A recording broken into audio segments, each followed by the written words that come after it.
dari kelompok 2 dengan saya Amanda Fadila, Febri Rahmawati, dan Zindani Wanda ingin menjelaskan tentang materi.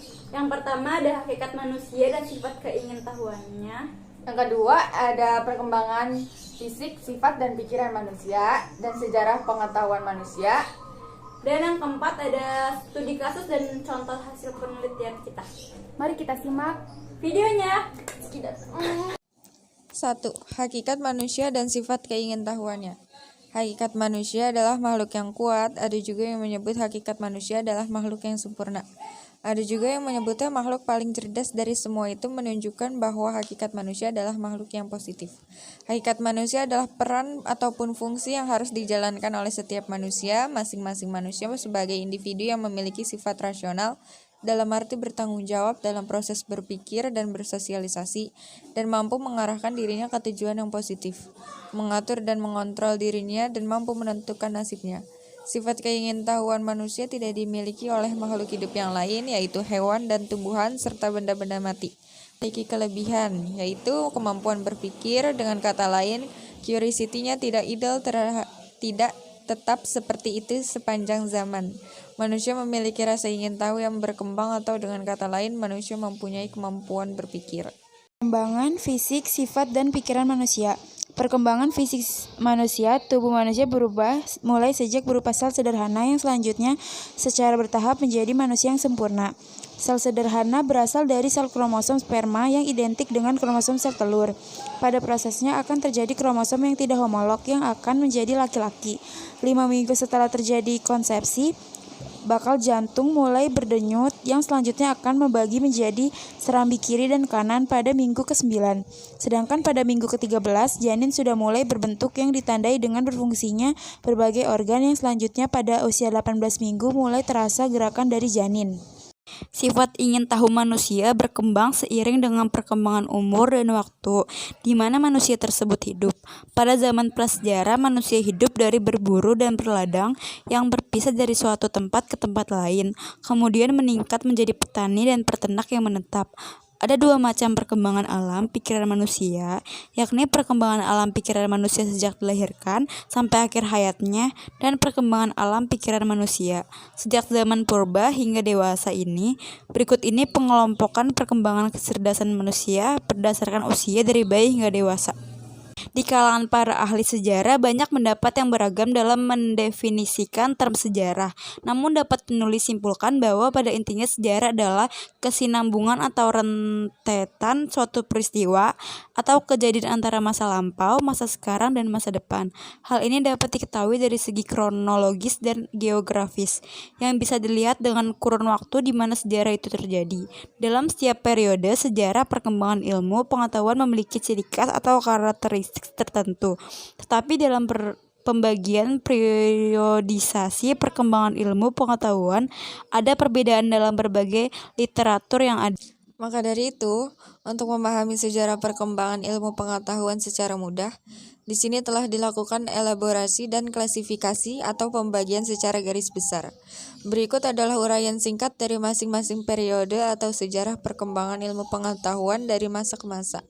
Kalau pengetahuan lahir sejak manusia pertama diciptakan, maka perkembangannya sejak zaman purba. Secara garis besar, Amsal Bakhtiar membagi periodisasi sejarah perkembangan ilmu pengetahuan menjadi 4 periode. Pada zaman Yunani kuno, pada zaman Islam, pada zaman Renaissance dan modern, dan pada zaman kontemporer 3. Sedangkan George J. Mauly membagi pembagian ilmu menjadi 3 tahap, yaitu animisme, ilmu empiris, dan ilmu teoritis. George J. Mauly dalam bukunya Jujun S. Surya Sumantri 1985-87 menjelaskan bahwa permulaan ilmu dapat ditelusuri sampai pada permulaan manusia. Tak diragukan lagi bahwa manusia purba telah menemukan beberapa hubungan yang bersifat empiris yang kemungkinan mereka untuk mengerti keadaan. Apa jadinya dunia kalau simbol ini nggak ada? Mungkin semua kemajuan ini nggak bakal pernah ada. Dan yang lebih parah, kita mungkin masih akan terjebak hidup di hutan tanpa kemajuan. Semua cuma dari satu simbol ini. Satu simbol penting yang mampu melahirkan ilmu-ilmu yang kita kenal sekarang dan mengantarkan kita, manusia, nasibnya begitu berbeda dengan spesies-spesies lain yang pernah hidup sebelumnya. Di saat kita semua sibuk dengan ilmu-ilmu yang ada sekarang, hanya sedikit dari kita yang belajar dan menguasai simbol penting ini. Oleh karena itu, siap-siap. Kita akan berangkat dalam petualangan ke tempat dari mana ilmu pengetahuan berasal. Sebuah ilmu yang menjadi induk dari semua pelajaran yang ada di sekolah kita sekarang. Filsafat itu singkatnya adalah ilmu tentang cara berpikir. Bayangin, cara berpikir itu adalah semacam roda gear yang bergerak di kepala kita yang mempengaruhi bagaimana kita menjalani hidup.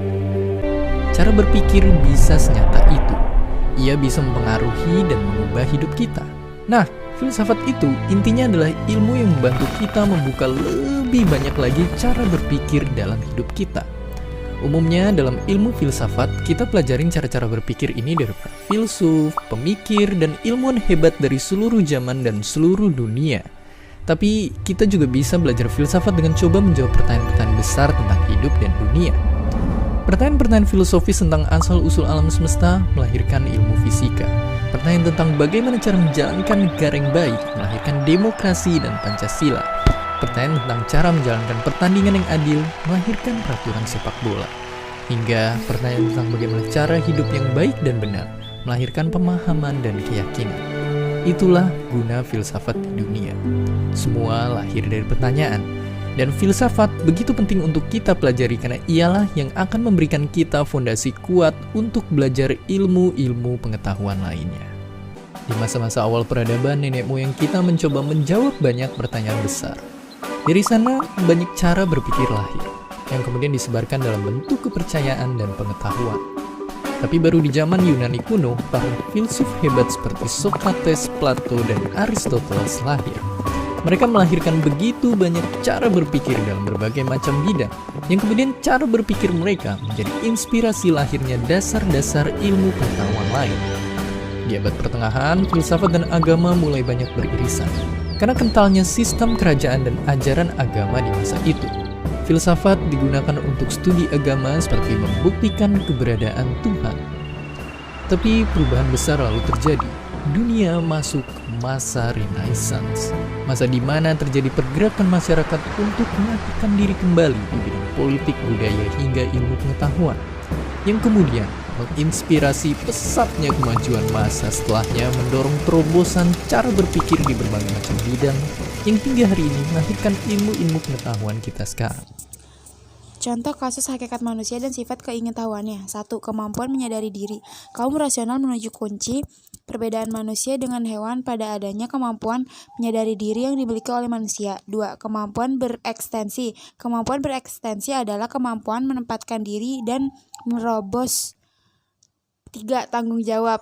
Kesediaan untuk menanggung segenap akibat dari perbuatan yang menuntut tanggung jawab merupakan pertanda dari sifat orang yang bertanggung jawab. 4. Rasa kebebasan merdeka adalah rasa bebas atau tidak merasa terikat oleh sesuatu, tetapi sesuatu dengan tuntutan kodrat manusia, kewajiban dan hak. Pada dasarnya hak itu adalah sesuatu yang masih kosong. Artinya meskipun hak tentang sesuatu itu ada, belum tentu seorang mengetahuinya, atau misalnya hak memperoleh perlindungan hukum. Contoh kasus perkembangan fisik, sifat, dan pikiran manusia. Contoh perkembangan fisik manusia. Tubuh manusia berubah mulai sejak berupa sel sederhana yang selanjutnya secara bertahap menjadi manusia yang sempurna. Contoh perkembangan sifat dan pemikiran manusia. Sifat ingin tahu manusia berkembang seiring dengan perkembangan umur dan waktu, di mana manusia tersebut hidup. Pada zaman prasejarah, manusia hidup dari berburu dan berladang, yang berpindah dari suatu tempat ke tempat lain, kemudian meningkat menjadi petani dan peternak yang menetap. Ada dua macam perkembangan alam pikiran manusia, yakni perkembangan alam pikiran manusia sejak dilahirkan sampai akhir hayatnya, dan perkembangan alam pikiran manusia sejak zaman purba hingga dewasa. Contoh kasus sejarah pengetahuan manusia. 1. Homo sapiens adalah makhluk yang berpikir sehingga makhluk yang cerdas dan bijaksana. 2. Homo faber adalah manusia yang dapat membuat alat-alat dan mempergunakannya atau disebut sebagai manusia kerja dengan salah satu tindakan atau wujud budayanya berupa manusia. Artifact. 3. Homo language adalah manusia yang dapat berbicara sehingga apa yang menjadi pemikiran dalam otaknya dapat disampaikan melalui bahasa kepada manusia lain. 4. Ada Homo socius, adalah manusia yang dapat hidup bermasyarakat, bukan bergerombol seperti binatang yang hanya mengenal hukum rimba, yaitu yang kuat yang berkuasa. 5. Homo economicus, adalah manusia yang mengadakan usaha atas dasar penghitungan ekonomi. 6. Homo religius, adalah manusia yang menyadari adanya kekuatan gaib yang memiliki kemampuan lebih hebat daripada kemampuan manusia, sehingga menjadikan manusia berkepercayaan atau beragama. 7. Homo humanus, adalah manusia yang berbudaya, sedangkan Homo activius adalah manusia yang tahu akan keindahan. お前はもう死んでいる。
Jadi, kesimpulan yang kita bisa ambil dari materi ini adalah, maka manusia yang hidup sezaman atau sesudahnya dapat berguru dan belajar dari pengalaman-pengalaman itu agar menjadi manusia yang bijak. Manusia harus mampu mengambil nilai-nilai pelajaran yang terkandung dalam sejarah untuk menjadikan hidup dan inspirasi bagi semua tindakan yang diambilnya pada masa-masa mendatang. Samsudin 2007 285-286. Tidak mengherankan bila sejarah adalah guru kehidupan yang berasal dari bahasa Yunani, Historia Magistra Vitae, mengajarkan kita sesuatu tentang kemajuan umat manusia, bahwa sejarah itu menceritakan kepada kita beberapa semangat leluhur yang meninggalkan jejak-jejaknya sepanjang masa, bahwa sejarah itu menunjukkan kepada kita bagaimana bangsa-bangsa di muka bumi saling berjalin dalam satu tujuan, atau diterangi dengan ide-ide besar dan tujuan mulia yang telah memancarkan kesadaran manusia. Kesadaran sejarah adalah sebuah kesadaran mengenai masa lalu yang apabila digunakan secara tepat dapat memberi wawasan lebih luas terhadap masa kini dan memperbesar tanggung jawab terhadap masa depan. Dengan kata lain, kesadaran sejarah memang harus mundur satu langkah, namun untuk maju 2 langkah. Pembelajaran sejarah adalah sebagai salah satu pembelajaran yang sangat berkaitan dengan pengembangan serta pembinaan sikap kebangsaan, semangat nasionalisme, cita tanah air, berjiwa demokratis, dan patriotisme. Dengan pembelajaran sejarah, peserta didik memahami berbagai peristiwa baik lokal, regional, nasional, maupun internasional. Dalam pembelajaran sejarah, terdapat berbagai materi mengenai berbagai peristiwa yang terjadi pada masa lampau. Jadi itulah beberapa penjelasan tentang hakikat manusia dan sifat keingintahuannya, perkembangan fisik, sifat dan pikiran manusia, sejarah pengetahuan manusia, studi kasus atau contoh hasil penelitian dari perkembangannya zaman dan perkembangan manusia dari zaman purba sampai zaman modern sekarang.